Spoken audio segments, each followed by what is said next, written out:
हर हर महादेव। देवादिदेव महादेव जी के चरण में प्रणाम करती हूँ, मेरा प्रणाम स्वीकार हो। माता गौरी पार्वती के चरण में प्रणाम करती हूँ, मेरा प्रणाम स्वीकार हो। गणपति ललनवा के चरण में प्रणाम करती हूँ, मेरा प्रणाम स्वीकार हो। सब गुरु भैया बहना के चरण में प्रणाम करती हूँ, मेरा प्रणाम स्वीकार हो। माता और पिताजी के चरण में प्रणाम करती हूँ, मेरा प्रणाम स्वीकार हो। गुरु भाई बहना, मैं एक कथा सुनाने जा रही हूँ, इस कथा को पूरा सुनिए और रहस्य जानिए। हर हर महादेव। गुरु भाई बहना, एक नगर में एक राजा रहते थे और राजा साहब की 5 रानियां थी। एक नहीं, 5 रानियां थी। लेकिन 5 रानियां क्यों थी, ये बात को समझ सकते हैं। राजा का संतान नहीं था और संतान के लिए 5 विवाह भी कर लिए थे, लेकिन उनका संतान नहीं था। राजा बड़े दुखी रहते थे। एक दिन के बात है कि पूरा नगर के लोग राजा से कहने लगे कि ये राजा साहब, आपका संतान नहीं है, आप राज सिंहासन छोड़ दीजिए। राजा राज सिंहासन छोड़ने के तैयार नहीं थे।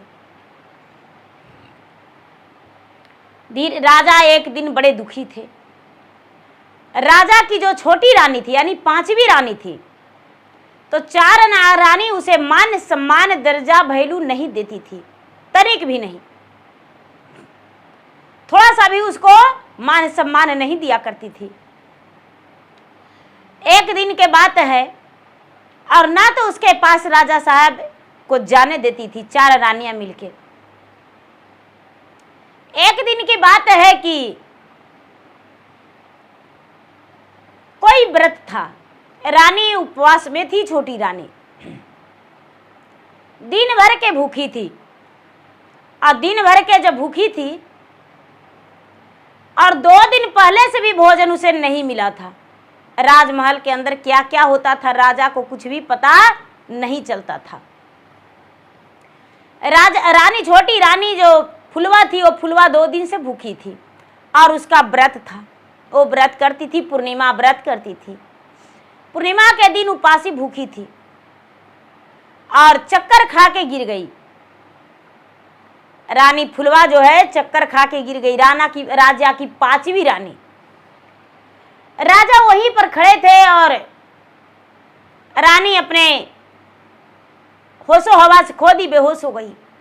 राजा अपने गोद में उठाकर उसके बिस्तर पर ले जाके सुला दिए। रानी साहब आंखें खोलिए। रानी का होश नहीं आया। राजा बड़े बेचैन हो गए, डॉक्टर वैद्य को बुलाए। वैद्य जी आकर देखे तो कहते हैं कि इसका हालात जो है एकदम कमजोरी से, शरीर रग रग टूटा हुआ है, इसलिए इसका आराम की जरूरत है और भोजन समय से होना चाहिए। राजा उस पर ध्यान देने लगे और कुछ ही दिन के बाद वो गर्भवती हो गई। गर्भवती हो गई। धीरे धीरे समय बीत रहा था। एक दिन के बाद है और राजा को फिर से चारों मिलकर अलग कर दी छोटी रानी से। छोटी रानी के पास नहीं जाने देने लगी। एक दिन के बात है कि छोटी रानी बड़ा उल्टी कर रही थी और बड़ी रानी देख ली। बड़ी रानी के शक हो गया।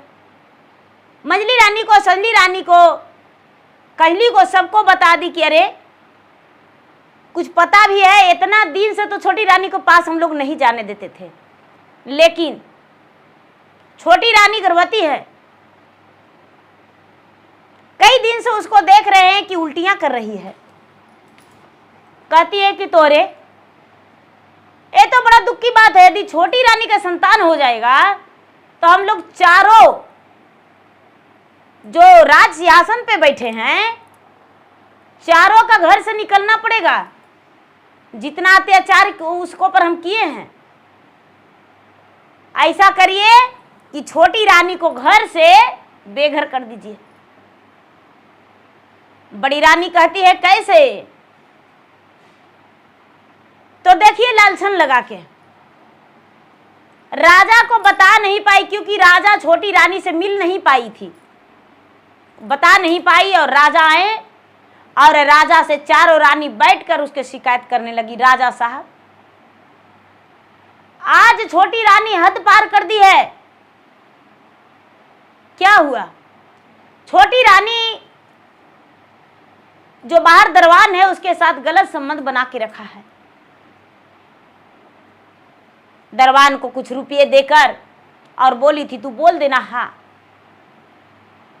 राजा पूछने गए क्या ये सच बात है? दरबान ने बोला राजा साहब मैं बेकसूर हूं, छोटी रानी अपना कमरा में जबरदस्ती मुझे ले जाती है और मैं बेबस होके चला गया। क्योंकि छोटी रानी बोली कि अगर जो ऐसा नहीं करोगे तो तुम्हें हम मार डालेंगे, जान मार देंगे, राजा से मरवा देंगे कह के। जान बचाने के लिए माई बाप हम रानी के साथ चले गए। राजा का सर झुक गया और सोचते हैं क्या अभी तो हम जाने हैं, यदि नगर का लोग जानेगा तो पता नहीं क्या करेगा। राजा चारों रानी से पूछते हैं कि तो अब क्या करें छोटी रानी को। छोटी रानी झाड़ू पोछा बर्तन बाहर में करती थी, सब काम, रसोई में नहीं जाती थी। चारों रानी बोली कि ये राजा साहब अगर जो मेरा कहना मानिए तो छोटी रानी के घर से निकाल दीजिए। छोटी रानी बड़ा खुश थी। वो क्या कर रही है कि उस खुशखबरी में अपने मां बनने का खुशी में क्या करती है कि स्नान करके और पूजा के थाल सजा रही थी।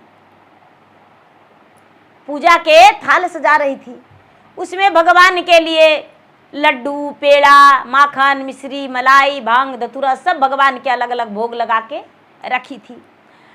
और हल्दी चंदन रोड़ी सिंदूर जो भी था सब रखी थी।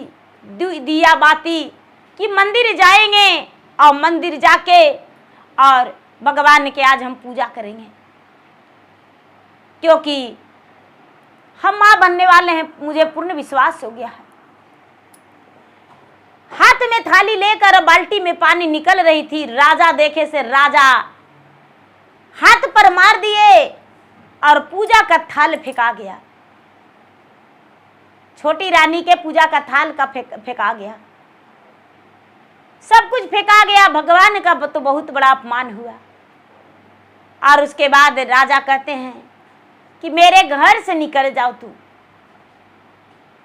छोटी रानी बोली हे स्वामीनाथ हम ऐसा कौन सा गलती किए हैं जो हमको घर से निकाल रहे हैं। राजा पूरा मारे और कहते हैं कि नहीं तूने एक दरबान के साथ गलत संबंध बना के रखी है। नहीं राजा साहब, अरे मेरा बात तो सुनिए। इतना ही में चारों रानी आके और छोटी रानी को मुंह में तमाचा मार के बाल खींच खींच के पूरा मारी। छोटी रानी कहती है हे स्वामीनाथ एक बार मुझे मेरे बोलने का मौका दे दीजिए। अरे मेरा बात सुनिए, बहुत बड़ा खुशखबरी है। राजा कहते हैं तुम्हारा खुशखबरी तुम्हारे पास रहेगा। अरे तुम्हारा खुशखबरी नहीं हम सुनना चाहते हैं। रानी को बोलने नहीं दिया और पांचों मिलके घर से निकाल दिया, चार रानी एक राजा। रानी घर से जब निकलती है तो मनमा में सोचती है, अपना मन में सोचती है कि हे भगवान हम कहाँ जाएं। तो भगवान से कहती है कब न रहिया भोला हमारा देख बाजी और हम जाए कौने ओ राजी। दुखवा के मारल से बकवा घर से निकल लीजी और मन करे तेजी पराना जी। एक गुरु भाई बहना रानी व्याकुल है कि हे भगवान लगता है मर जाए। मर जाए।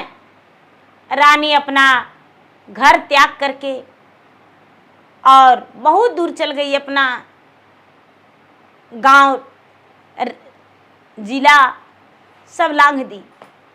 चलते चलते चलते चलते वो वन में चली गई। वन में चली गई, सोचती है कि हे भगवान, यदि वन में चले जाएंगे तो जंगली जानवर मुझे खा जाएगा और उसका भोजन हम बन जाएंगे तो मेरा निशानियां मिट जाएगा। वो वन में चली गई। वन में अपना घूमने लगी, घूम घूम के पेड़ पतैया तोड़ तोड़ के खाने लगी। पेड़ पतैया तोड़ तोड़ के खाने लगी। धीरे धीरे उसका समय व्यतीत होने लगा। बेचारी दुख के मारा रानी फुलवा किससे बता सकती थी कि मेरा इतना बड़ा दुख है। वन में उसे कोई नहीं मिल रहा था। घूम घूम के फल फूल तोड़ तोड़ के खाती थी। धीरे धीरे धीरे धीरे धीरे धीरे उसका समय 6 महीना बीत गया। और सोचती है कि हे भगवान, यदि मेरा मृत्यु भी हो जाएगा तो कोई दिक्कत नहीं, लेकिन मेरा बच्चा जो है आने वाला, मेरा दीपक सूर्य का प्रकाश से है जलने वाला, वो कैसे हम बुझा सकते हैं। एक जो जंगल था, जंगल के किनारे एक झील था। झील में बेचारी जाती थी, स्नान करती थी, भीगे वस्त्र में रह जाती थी और झील में ही पानी पी लेती थी जाके। धीरे धीरे धीरे धीरे धीरे धीरे समय बीता। उसका 9वां महीना बीत गया। जब 9वां महीना बीत गया दीदी, वो बेचारी करती है क्या, एक वृक्ष के नीचे पूरा लौटने लगी, गिड़गिड़ाने लगी, चिल्लाने लगी, हे भगवान, मेरा कोई मदद कर दो। जंगल में एक बंदरा एक बंदरिया रहती थी। बंदरा और बंदरिया पेड़ के ऊपर था। बंदरा और बंदरिया आपस में दोनों झगड़ा कर रहा था और नीचे रानी दर्द से पीड़ित व्याकुल प्रसव पीड़ा हो रहा था। प्रसव पीड़ा जो माँ बनती है उसको पता रहता है कि कैसा दर्द होता है। अरे अब तो थोड़ा सा भी दर्द होता है तो उसको बड़ा ऑपरेशन करवा देते हैं, बच्चा निकलवा देते हैं, लेकिन फिर भी दुख होता है। ये बात नहीं दुख नहीं होता है। पहले तो बहुत कष्ट से बच्चा जन्म लेता था। 4 दिन 3 दिन रटते रहो। क्या बतावे, मेरा जो 3 बच्चा हुआ है बहुत कष्ट से हुआ है।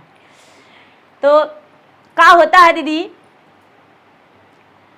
ये बंदरा और बंदरिया जब लड़ रही थी, आपस में झगड़ा कर रहा था। बंदरा जो है बंदरिया के मार रहा था।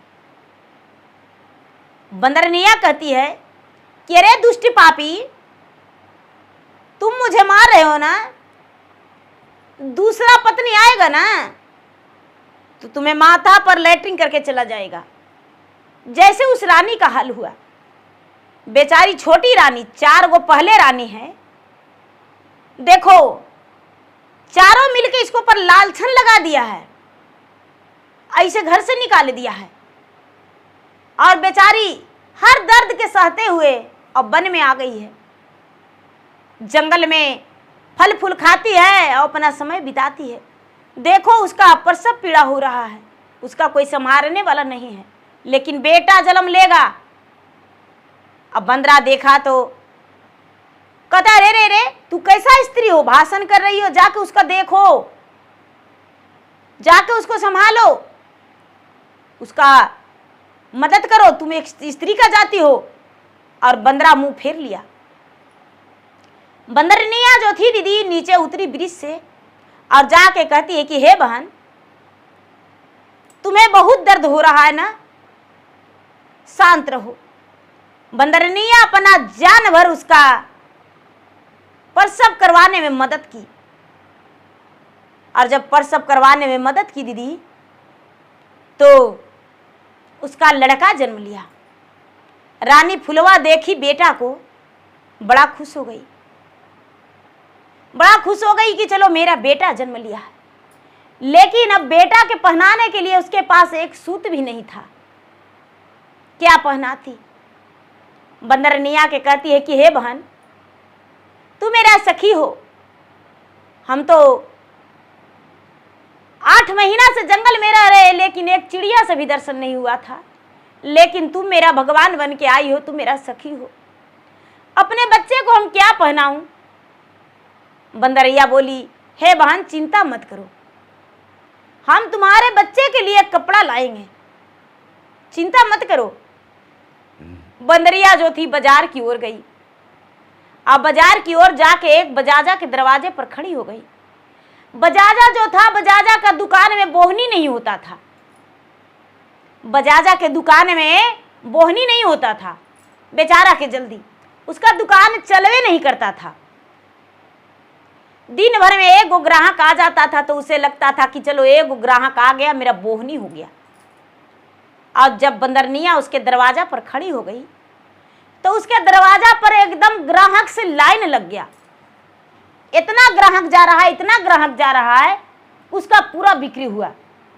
इतना बिक्री हुआ, इतना बिक्री हुआ कि बजाजा जो था जीवन में उतना रुपया नहीं कमाया था। बंदरनिया चुपचाप खड़ी है। शाम हो गया, जब उसको दुकान बंद करने का समय आ गया तो शुरू जाके बंदरिया खड़ी हुई थी तो जो बजाजा था कपड़ा वाला दुकानदार, वो देखा था। बंदरिया से बोलता है बजाजा कि भाई मेरे घर तू चलेगी? बंदरिया मुड़ी डुला दी। तुम्हें क्या चाहिए, खाना खाएगी? बंदरिया मुड़ी डुला दी। खाना खाएंगे लेकिन लेकर जाएंगे। बंदरिया बोलती है अपने भाषा में कि मेरे गले में टांग दो, हम लेकर जाएंगे। बंदरिया इशारा मारती अपना हाथ से कि ये वाला कपड़ा मुझे चाहिए। जो दुकानदार है वो कहता है कि बच्चे का कपड़ा? तो हाँ, बच्चे का कपड़ा। अरे बंदरिया बच्चे की कपड़ा मांगती है। बंदरिया बच्चे का कपड़ा उसे दे दी और कुछ खाने पीने का सामग्री भी दे दी। बंदरिया लेकर जंगल में चली गई। लेकर जंगल में चली गई। रानी फुलवा देखती है तो कहती आहा, बंदरिया जो है मेरे लिए कितना अच्छा अच्छा भोजन लाया है और मेरा बच्चे का कपड़ा भी लाया है। जो रानी फुलवा है वो अपना बच्चा को पहराती है और खुद का भोजन करती है। अब क्या करती है दीदी बंदरिया? प्रतिदिन जंगल से बाजार जाने लगी। जिसका दुकान पे खड़ा हो जाती थी उसका दुकान पे ग्राहक लाइन लग जाता था। बंदरिया मानिए कि एक लक्ष्मी का रूप था। स्वयं लक्ष्मी माता विराजमान हो जाते थे। बंदरिया खड़ी हो जाती थी, बैठ जाती थी दरवाजे पर। लोग दुकान वाला चाहने लगे कि भाई मेरा दरवाजा पर यदि वो बंदरिया आ जाती तो मेरा भाग्य खुल जाता। जिसके दरवाजा पर बंदरिया चल जाती है उसका तो भाग्य चमक जाता है। उस शाम के जो बंदरिया इशारा मारती थी उसका गले में टांग देता था लोग और बंदरिया ले जाकर रानी को दे देती थी। धीरे धीरे धीरे धीरे धीरे धीरे रानी अपना बच्चा को परवरिश करने लगी। जंगल का जितना बंदर और बंदरिया था वो रानी को मदद करने में एक कसर नहीं छोड़ा। रात्रि के समय में रानी का बच्चा का बंदर जितना था सारा लोग पहरा देता था कि कोई जंगली जानवर आकर इसका बच्चा को ना खा जाए। धीरे धीरे धीरे धीरे धीरे धीरे वो बच्चा 4 से 5 साल का हो गया। जब 4 से 5 साल का हो गया दीदी तो बंदरिया तो किसी चीज का दुख नहीं होने दे रहा था। रानी सोचती है कि जंगल में रह के यदि बच्चा की क्या शिक्षा देंगे, क्या पढ़ाएंगे। रानी पढ़ी लिखी थी। बंदरिया से कहती है कि इसके लिए कॉपी कल पेंसिल चाहिए। बंदरिया वो भी ले जाके दी। रानी अपना बच्चा को पढ़ाने लगी, शिक्षा दीक्षा देने लगी। एक दिन के बात है कि बंदर और बंदरिया आपस में बात करता है कि रानी को तो इस जंगल में हम रख रहे हैं, लेकिन ये बच्चा के हक हम कहां से देंगे? बच्चा के तो अपना घर जाना होगा हक के लिए ना। बच्चा के यदि हक नहीं मिलेगा तो ये बेचारा क्या करेगा, इसको शादी ब्याह नहीं होगा, घर द्वार नहीं, रानी का तो जीवन जंगल में बीत जाएगा, लेकिन ये बेचारा भीख मांगेगा एक राजा का बेटा होके। इसको हक दिलाने में हमें मदद करना चाहिए। बंदर और बंदरिया सब आपस में बात किया, गुरु भाई बहना। उस दिन एक जंगल में राजा शिकार करने को लिए आए, और जब शिकार करने को लिए आए, शिकार कर रहे थे, बेचारी रानी बंदर के बीच में अपने बच्चा को लेकर बैठी हुई थी। राजा शिकार जो करते थे वो बंदर के झुंड देखकर अपना कमान को चला दिए, और रानी राजा को कमान को अपना हाथ पर रोक ली, बंदर को घायल नहीं होने दी, अपना हाथ पे रोक ली। रानी का हाथ से रक्त गिरने लगा, एकदम मूसलाधार गिरने लगा। रानी दर्द से पीड़ित होकर चिल्लाने लगी, अरे बाप रे, मेरा जान बचा लो, कौन पापी दुष्ट मेरा हाथ में मार दिया, बाण तीर मार दिया है। अरे भाई, उसे दिखता नहीं है जो मनुष्य को भी मार डाला, कैसा राक्षस से क्या मुझे भोजन करेगा। जो राजा शिकारी शिकार करने गया था वो देखा, अरे बहन मुझे क्षमा कर दीजिए, ये पूरा जंगली जानवर के बीच में आप क्या कर रहे हैं। बेचारी रानी बोली क्या कहूं भैया, मैं भटक गया हूं, मेरा जो यादें है मुझे समझ में नहीं आ रहा, मेरा घर कहाँ है, मुझे कोई पता नहीं, और मैं इस वन में आ गई हूं, और 6-7 साल से लगातार इसमें रह रही हूं, वन में बांदर के बीच में, जंगली जानवर के बीच में, मेरा कोई नहीं, मैं बेसहारा हूं। राजा कहते हैं कि हे बहन, तुम मेरा बहन हो और मैं तुम्हारा धर्म का भाई हूं, क्या तुम मेरे साथ चलेगी। रानी बोली, भैया यदि प्यार से आप ले चलेंगे तो आपके घर हम जाएंगे, लेकिन जो आपकी धर्म पत्नी है क्या लालछन मुझ पे नहीं लगाएगी। राजा कहते हैं, हे बहन, मेरा पत्नी लालछन नहीं लगाएगी, जहां तक अपना बहन की तरह तुम्हें स्वीकार कर लेगी, क्योंकि मेरा पत्नी भी एकलौती है और मैं भी एक ही हूं। राजा उसे अपना घोड़ा पर बिठा के और बहन बना के माए बेटा को लेकर चले गए। रानी का बेटा का नाम करण था। करण भी अपने माँ को साथ चला गया। करण तो कभी गांव लोग परिवार को देखा नहीं था। जैसे बंदर के साथ खेलता था उसी तरह वो बेचारा खेलता था, उसी तरह राजा के घर भी जाने पर रहता था। रानी स्वीकार कर ली, अपना पति के बहन मान के, यानी ननद बना ली। राजा का कोई संतान नहीं था। जो राजा ले गए थे रानी फुलवा को जंगल से, उसे संतान नहीं था। और रानी फुलवा को कदम रखते ही कुछ ही दिन के बाद, महीना 2 महीना के बाद, राजा की पत्नी गर्भवती हो गई। राजा को इस बात को सुनकर एकदम गर्व से सीना चौड़ा हो गया। सारे नगर में कहते हैं कि अरे मेरा लक्ष्मी बहन आई है, मेरा ब्याह का 20 वर्ष हो गया था लेकिन मेरा संतान नहीं हुआ था, और जब मेरा बहन आई है, मुंह बोली बहन, तो मेरा पत्नी मां बनने वाली है। राजा तो कहाँ उठाओ कहाँ बैठाओ ये फुलवा को करने लगे। जो जीवन में सुख नहीं मिला था फुलवा को, वो सुख उसका मुंह बोली भाई दिए। बेचारी फुलवा जो थी एक बुढ़िया की बेटी थी। जो बुढ़िया थी उसका कोई नहीं था, एक फुलवा ही थी, और राजा को जरूरत था पत्नी का, क्योंकि संतान नहीं था, इसलिए राजा ब्याह कर लिए थे। गरीब घराने से थी। अब तो आओ भगत खूब होने लगा रानी फुलवा को। धीरे धीरे धीरे धीरे धीरे धीरे समय बीता तो जो राजा थे गुरु भाई बहना, फुलवा के पति जिनका 5 रानी थी, उनके राज्य में दूसरा राजा चढ़ाई कर लिए। और चढ़ाई करके राजा के पूरा राज को जब्त कर लिए। चारों रानी को बंधक बना के राजा, दूसरा राजा, और ये जो राजा वीरभद्र थे उनका चारों पत्नी का बंधक बना लिया।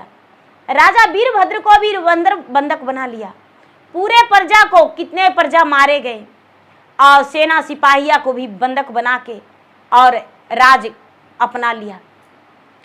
जो बंदरिया थी और बंदर रानी फुलवा के पास आया, रानी आपका बच्चा का हक लेने का समय आ गया है। रानी फुलवा कहती है, बहन ऐसे भी तूने मुझ पे बहुत बड़ा उपकार किया है, मुझे बहुत मदद किया है, अब क्या कहना चाहती हो? क्या फिर से तुम्हारे साथ जंगल में चलूं? नहीं बहन, जंगल में नहीं ले जाएंगे। अरे तुम नहीं जानती हो, तुम्हारे जो पति हैं उनका राज में लड़ाई हो गया है, दूसरा राजा राज्य जीत लिया है, और राज जीत के राजा को बंधक बना लिया है, कारागार में दे दिया है, पैर हाथ बांध के और राजा को कारागार में कर दिया है। जो चारों रानियां थी उसे भी बंधक बना के और दास दासियों के काम करवाता है राजा, दूसरा राजा। और वीरभद्र जो हैं वो कुछ नहीं कर पा रहे हैं, इनके कितने सेने सिपाहियां प्रजा मारे गए हैं। तुम्हारा जो पुत्र है उसका जरूरत है। बेचारी फुलवा कहती है कि नहीं बहन, मेरा एक ही बेटा है और इसे हम नहीं भेजना चाहते हैं। यदि मेरा बेटा को कुछ हो गया तो जीवन में कभी माफ नहीं करेंगे। बंदरिया कहती है कि बहन चिंता मत करो, तुम्हारे पुत्र को हम साथ हैं, हम आते हैं जंगल से और तेरा बेटा को हम ले जाएंगे रैन में जिताने को लिए। जब राजा को पता चला, जो वन से लाए थे उन्हें पता चला इस बात को, तो कहते हैं बेटा जितना सेना सिपाही चाहिए हम तुम्हें देंगे, जाके लड़ाई लड़ो और राज जीत कर दिखाओ। बोला कि करण की नहीं मामा जी, मुझे कुछ नहीं चाहिए, मैं बंदरिया के साथ पोसाया पलाया हूं और बंदरिया के साथ हम युद्ध करेंगे। गुरु भाई बहना, हजारों बंदरिया जंगल से आ गया, आगे आगे करण और पीछे से बंदरिया लड़ाई लड़ने के लिए वीरभद्र सेन के यहाँ चला गया। वीरभद्र सेन के राज जो जीता था वो राजा से लड़ाई ले लिया। अब राजा जो है वीरभद्र सेन से जो जीता था वो राजा लड़ाई लड़ रहा है, तीर कमान चला रहा है, लेकिन बंदरिया जो है हाथ पे रोक रहा है। बंदर और बंदरिया पूरा युद्ध को संपन्न कर दिया। जिसको पा रहा है उसको बंदरिया नोच ले रहा है। हजार नहीं हजारों बंदरिया बंदर का संख्या था। जिसको पा रहा है उसको मुंह नोच ले रहा है, एकदम पेट चीर दे रहा है, बकोर ले रहा है। अब तो बंदर और बंदरिया सेना जो था सबको पराजित कर दिया, घायल कर दिया, जख्मी कर दिया। और करण जो है, करण युद्ध में जीत गया। करण युद्ध में जीत गया और जीत के और राजा के पास गया। राजा को जाके जो बंधा हुआ था हाथ पैर, राजा के हाथ पैर खोला। जो चारों रानी थी, चारों रानी को हाथ पैर खोला और खोल के बोला कि भाई आप आजाद हो गए, आप ये राज आपका है। जो आपको बंधक बनाया था उसे मार पीट के हम लोग भगा दिए।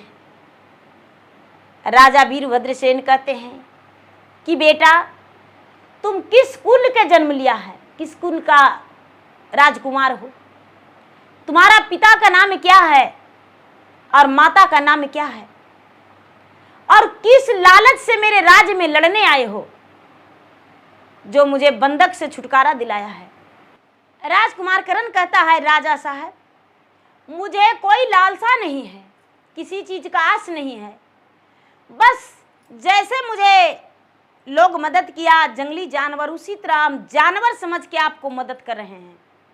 राजा का शौक हो गया, अरे जानवर, मैं जानवर हूं? हाँ राजा साहब आप जानवर हैं। कैसे मैं जानवर हूं? तो जो भी आपको प्रजा है मैं सबको आजाद कर दिया हूं, सबको बुलवाइए। सारी प्रजा को राजा तुरंत इकट्ठा कर दिए। सारी प्रजा को इकट्ठा करके और बैठा दिए। राजकुमार करण कहता है कि राजा साहब क्या आप जानवर नहीं हैं? राजा सर झुकाकर कहते हैं, नहीं, मैं तो एक इंसान हूं। भला कोई इंसान होता तो गर्भवती पत्नी को लांछन लगा के अपने घर से धक्के मार के निकाल देते? राजा कहते हैं, अरे मेरा 4 पत्नी है, चारों मेरे पास है। अच्छा, और 5वीं रानी? पूरे प्रजा लोग कहने लगे कि राजा साहब और 5वीं रानी आपकी? 4 रानी तो है, 5वीं रानी पूरे राज को नहीं पता चलने दिए। 5वीं रानी कहाँ है? राजा सर झुका कर कहते हैं कि अरे